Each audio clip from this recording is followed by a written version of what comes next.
Queridos amigos, sejam bem-vindos ao canal Videira Espírita.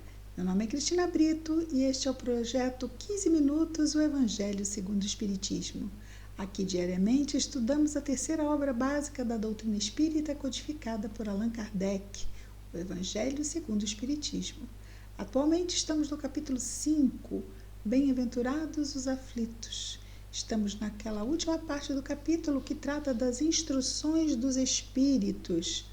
Hoje vamos ver já o item 25 do capítulo 5, que é a mensagem do espírito François de Geneve, recebida em Bordeaux.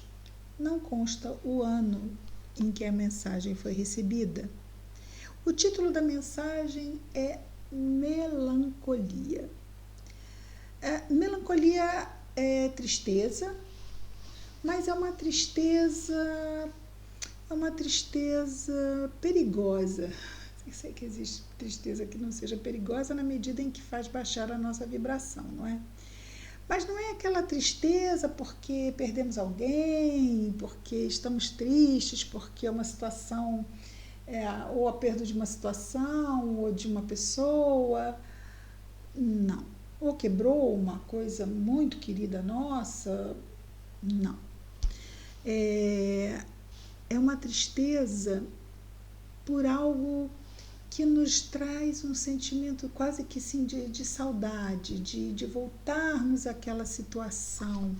Tem referência a querermos reviver algo, né? Aquela melancolia que nos reporta aquela situação. Sim, já passou, mas é aquela energia que nós enviamos para um lugar que não existe mais, que é o passado.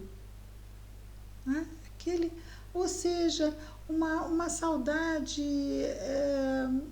inaudita, né? Uma saudade que a gente não consegue definir do que, e que às vezes está ligada ao mundo espiritual, aos espíritos que deixamos lá, até mesmo a situações queridas e felizes de outras existências. Então, o nosso espírito fica com saudades e nos traz um estado de melancolia. Então, precisamos estar atentos, porque, como dissemos, isso nos custa energia que deveríamos estar focando nesta existência para as coisas que aqui viemos realizar.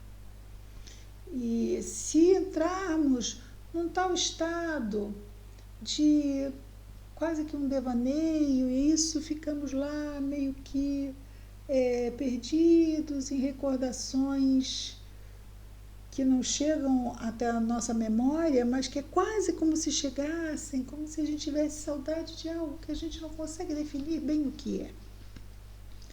Vamos tentar focar a nossa atenção para a vida presente. Eu vou contar um caso para vocês muito interessante. Não dá tempo, porque a mensagem é pequena. De uma pessoa conhecida nossa que entrou num estado de melancolia. E nesse estado de melancolia, ela ficava ouvindo música enquanto trabalhava na casa dela, ela contando que ficava lá quase como se ela lembrasse, quase como se ela visse, mas não via. E aí ela ficava com uma saudade daqueles lugares, daquelas pessoas que ela não lembrava. E ela foi como que gastando muito tempo do dia dela naquilo, 12 dias dela naquilo. Um belo dia ela começou a sentir uma dor no baixo ventre. Sentindo dor, foi na emergência de um hospital. Decidiram interná-la para verificar o que ela tinha. Que dor era aquela? Fizeram uma ultrassonografia e detectaram que ela estava com apendicite. Apendicite, cirurgia, indicação, não é? Mas viram no exame de sangue dela que ela estava com uma anemia profunda e que se ela fosse submetida à cirurgia, que ela ficaria na mesa. O que fez o bendito hospital com esta minha amiga? Deu alta, mandou ela para casa com diagnóstico de apendicite. A gente fica assim, não é possível, não é possível, uma coisa dessa aconteceu? Aconteceu. E ela voltou para casa. Ainda, vejamos como é que entorpece a criatura, né? E ela escreveu chega a ser engraçado a gente contar, né? Mas ela escreveu uma carta para aqueles que fossem cuidar dos filhos dela. Ela já estava assim, vou morrer, tudo bem, olha, cuidei dos meus filhos. Olha como é que causa torpor na consciência, né? Tá. Só que a dor continuava, a dor não morria, né? Que apendicite era essa, a dor continuava. Ela passou por 7 médicos depois daquela internação médica, ninguém sabia o que ela tinha, que dor era aquela. Por fim, ela foi num gastroenterologista e o gastroenterologista disse para ela que ela era com uma inflamação na trompa, aquela que une o útero ao ovário, né? O útero aos ovários, numa das trompas, exatamente naquela trompa que fica do lado do apêndice, do lado esquerdo. E esquerdo ou direito? Acho que é direito, né? Acho que é direito. Agora fiquei confusa. Olha a minha anatomia péssima. Fato é que a trompa, ela ficou sabendo que não aparece em ultrassonografia porque é muito fininha. Só aparece quando está inflamada. E como ela estava inflamada exatamente em cima do apêndice, quem viu o exame achou que era apêndice. Não imaginou que fosse trompa. Era para ela ser operada? Era para ela sair daquele estado quase catatônico que ela estava, de ficar ali ausente da própria existência, quase, não é? Então, ela levou aquele sacode da espiritualidade, acorda, menina, vai viver a vida. E superou, deixou aquilo para trás, voltou para a encarnação dela, superou, graças a Deus, o estado de melancolia. Olha só que delicada é a situação, né? E como é que os amigos espirituais são amorosos, né? Criaram uma situação, até anemia, que não permitia que ela sofresse a cirurgia. Eles são 10, gente, não são 10, são 11. Nos diz então assim, François de Geneve: sabeis por que uma vaga tristeza se apodera por vezes dos vossos corações e vos faz achar a vida tão amarga? É o vosso espírito que aspira à felicidade e à liberdade e que, preso ao corpo que lhe serve de prisão, se extenua em vãos esforços para dele sair. Mas, vendo que são inúteis, cai no desencorajamento e o corpo, suportando sua influência, a languidez, o abatimento e uma espécie de apatia se apoderam de vós e vos achais infelizes. Crede-me, resisti com energia a essas impressões que enfraquecem vossa vontade. Essas aspirações para uma vida melhor são inatas no espírito de todos os homens, mas não as procureis neste mundo. E atualmente, quando Deus vos envia seus espíritos para vos instruírem, aqui ele querendo se referir à doutrina espírita, quando vos envia Deus os seus espíritos para vos instruírem sobre a felicidade que vos reserva. Reserva onde? Lá no mundo espiritual. Esperai pacientemente o anjo da libertação que deve vir, que deve vos ajudar a romper os laços que mantêm vosso espírito cativo.